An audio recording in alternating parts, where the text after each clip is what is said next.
আসসালামু আলাইকুম সম্মানিত দর্শক।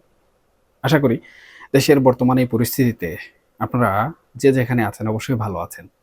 দেখুন, রাজনীতিতে একটা খুব প্রচলিত কথা আছে। আপনি যদি কোনো স্প্রিংকে তার সহ্য ক্ষমতার চেয়ে বেশি ঝুরে চেপে ধরেন, তবে সে শুধু তার আগের জায়গায় ফিরে আসতেই চাইবে না, বরঞ্চ যে হাত তাকে চেপে ধরেছে সেই হাতটাকেই সজোরে ছিটকে ফেলে দেবে। আমাদের দেশের বর্তমান যে রাজনৈতিক পরিস্থিতি, এই পরিস্থিতি যেন ঠিক সেই স্প্রিং এর মতোই এক ভয়ঙ্কর পরিস্থিতির দিকে এগুচ্ছে। দীর্ঘ একটি সময় ধরে আমরা কিন্তু এক অদ্ভুত রাজনৈতিক নীরবতা দেখছিলাম। কিন্তু সেই নীরবতার আড়ালে আসলে যে কি পরিমাণ ক্ষোভ আর বারুদ জমা হচ্ছিল তা হয়তো অনেকেই আঁচ করতে পারেননি। সুপ্রিয় দর্শক, আজ আমরা রাজনীতির এমন এক খাদের কিনারায় এসে দাঁড়িয়েছি যেখানে আসলে সমীকরণটা একেবারে আমি মনে করি দিনের আলোর মতো পরিষ্কার হয়ে গেছে।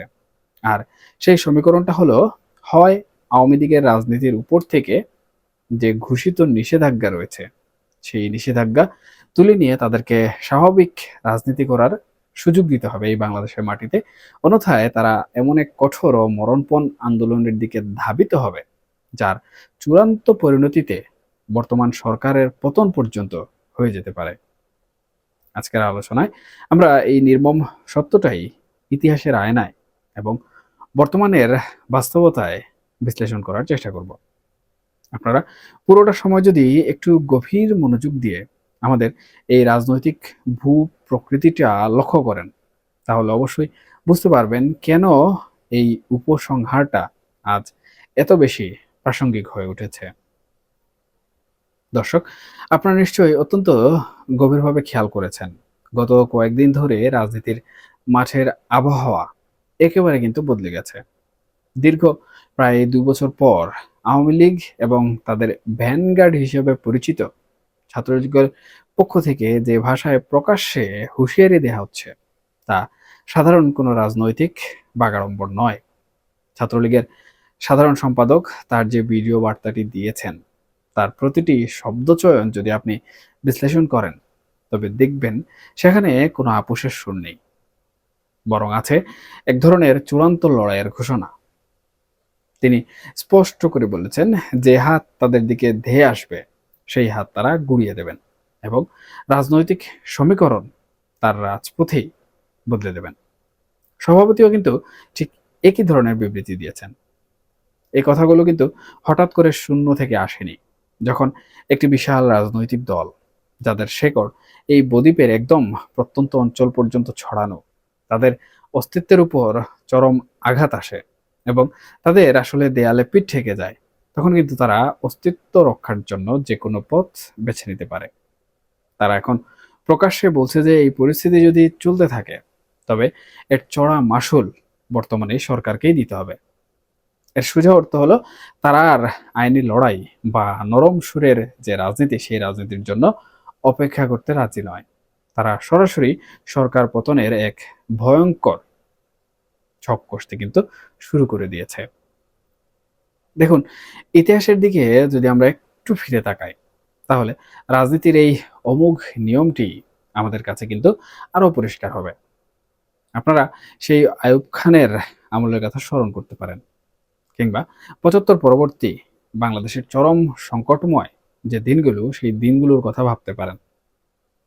কোনো সামরিক শাসক বা ক্ষমতাধর সরকার কি কখনো আইন করে, নিষেধাজ্ঞা দিয়ে বা জেল জুলুম দিয়ে এই দেশের কোনো বড় রাজনৈতিক শক্তির শেকড় উপড়ে ফেলতে পেরেছে? পারেনি।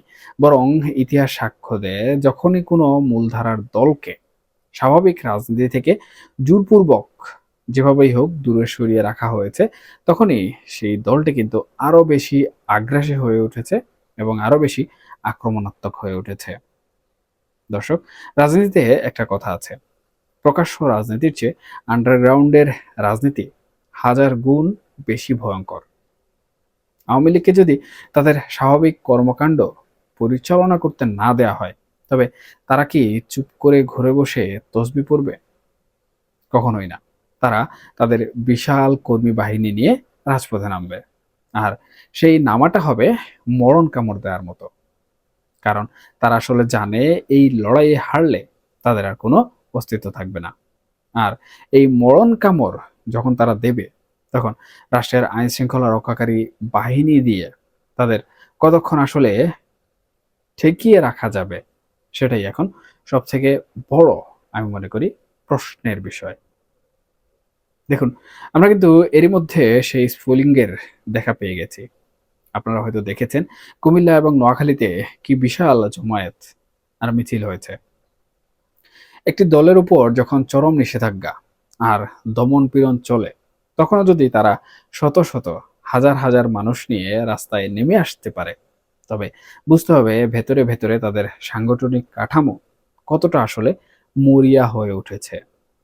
সবচেয়ে বিস্ময়কর এবং সরকারের জন্য সবচেয়ে বড় অশনি সংকেত হলো এই মিছিলগুলোতে পুলিশের যে ভূমিকা আমরা দেখেছি, পুলিশ কিন্তু সেখানে শক্ত কোনো বাধা কোনোভাবেই দিতে পারেনি। বরং কোনো কোনো জায়গায় তারা এক প্রকার রীতিমতো যে কারণেই হোক পিছু হটতে বাধ্য হয়েছে। এখন কথা হচ্ছে, এর কারণ কি? দেখুন, এর কারণ হচ্ছে আইন শৃঙ্খলা রক্ষাকারী বাহিনীর সদস্যরাও বুঝেন যে যখন কোনো জনসমুদ্র মরিয়া হয়ে ওঠে, তখন শুধু বন্দুকের নল দিয়ে তাদের কোনোভাবে ঠেকানো যায় না। আর যদি জোর করে ঠেকাতে যাওয়া হয়, তবে সেখানে যে রক্তগঙ্গা বয়ে যাবে, তার দায়ভার কিন্তু কেউ তখন নিতে চাইবে না। নোয়াখালীতে ছাত্রদলের সাথে তাদের যে প্রকাশ্য সংঘর্ষ হলো, তাতে বেশ কয়েকজন আহত হয়েছেন। এগুলো তো আমি মনে করি রীতিমতো একটা সিনেমার ট্রেলার। সুপ্রিয় দর্শক, সরকার যদি এই আলামতগুলো দেখেও সতর্ক না হয় এবং নিষেধাজ্ঞা বহাল রাখার সিদ্ধান্তে অনড় থাকে, তবে সামনে যে কি ভয়াবহ গৃহযুদ্ধের মতো পরিস্থিতি তৈরি হতে পারে, তা ভাবলেও কিন্তু শিউরে উঠতে হয়। এখন সরকারের অবস্থানটা একটু চিন্তা করুন।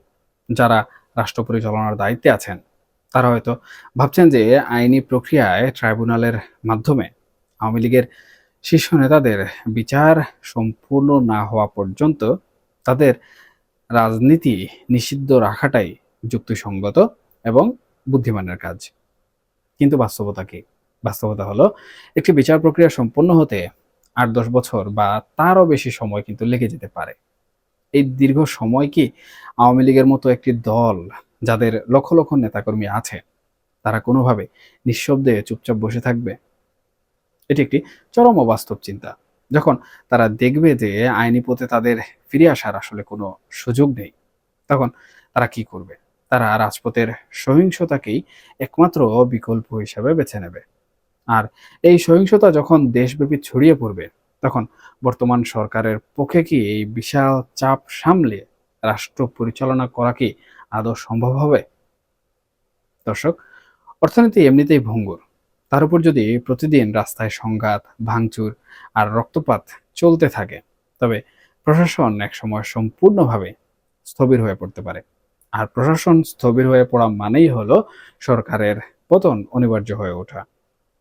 এই সমীকরণটা কিন্তু আওয়ামী লীগের নেতারা বর্তমান সময়ে পলাতক অবস্থায় বিদেশে বসে খুব ভালো করেই কষেছেন এবং বুঝতে পেরেছেন।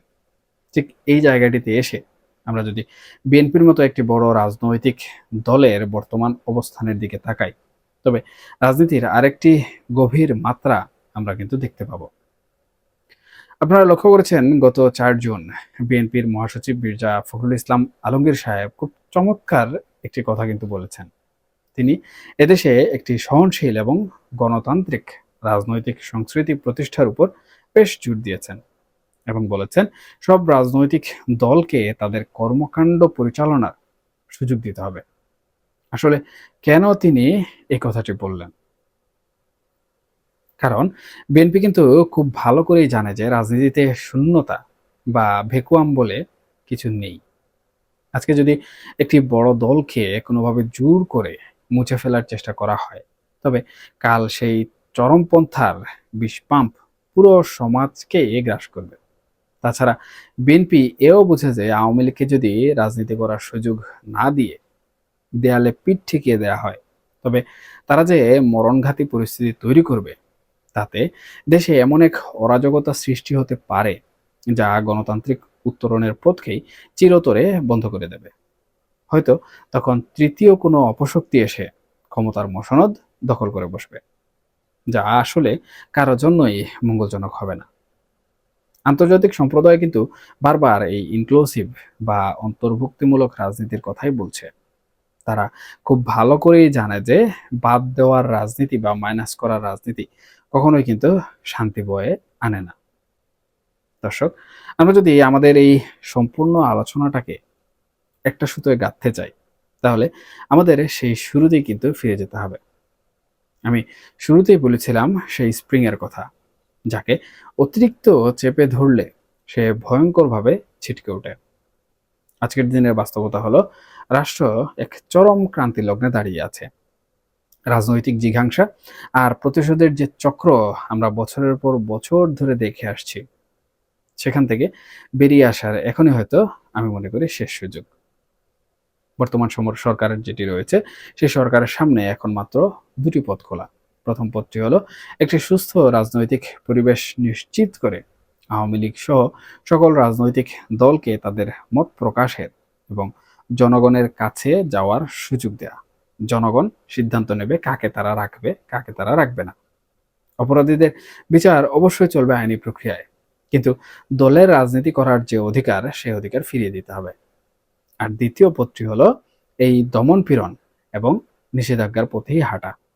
কিন্তু এই দ্বিতীয় পথটির গন্তব্য যে কতটা ভয়াবহ, তা হয়তো আমরা অনেকেই কল্পনাও করতে পারছি না। কারণ আওয়ামী লীগ এখন তাদের অস্তিত্ব রক্ষার যে লড়াই শুরু করেছে, তাতে তারা যদি কঠোর থেকে কঠোরতর আন্দোলনের দিকে যায়, তবে সেই প্রবল জলোচ্ছ্বাসে শুধু যে রাজনৈতিক পরিস্থিতি টালমাটাল হবে তা কিন্তু নয়, বরঞ্চ বর্তমান সরকারের ক্ষমতার ভিত্তিও আমি মনে করি তাসের ঘরের মতো ভেঙে পড়তে পারে। দেখুন, রাজনীতিতে শেষ কথা বলে কোনো কিছু নেই, যা আমি প্রত্যেকদিন বলি। কিন্তু দেয়ালের লিখন পড়তে না পারার খেসারত সবসময় খুব চড়া দামে দিতে হয়। এখন দেখার বিষয়, রাষ্ট্র কোন পথটি বেছে নেয়, গণতান্ত্রিক সহনশীলতার পথ নাকি সরকার পতনের মতো এক ভয়াবহ সংঘাতের পথ। সিদ্ধান্ত নেওয়ার সময় কিন্তু আমি মনে করি দ্রুত ফুরিয়ে আসছে। তাই সরকার এবং নীতি নির্ধারকদের জনগণের কথা চিন্তা করতে হবে, দেশের কথা চিন্তা করতে হবে এবং দেশের স্থিতিশীল করার কথা চিন্তা করে দ্রুত তাদের সিদ্ধান্ত নিতে হবে। এই আলোচনা এখানেই শেষ করছি। সবাই ভালো থাকবেন, সুস্থ থাকবেন এবং এই আলোচনা প্রসঙ্গে আপনাদের যদি কোনো মন্তব্য থেকে থাকে তাহলে অবশ্যই কমেন্ট বক্সে জানাতে ভুলবেন না। কারণ আপনাদের মন্তব্য আমার জন্য অত্যন্ত গুরুত্বপূর্ণ। আমি সেখান থেকে শিক্ষা অর্জন করি। ধন্যবাদ সবাইকে। আল্লাহ হাফেজ।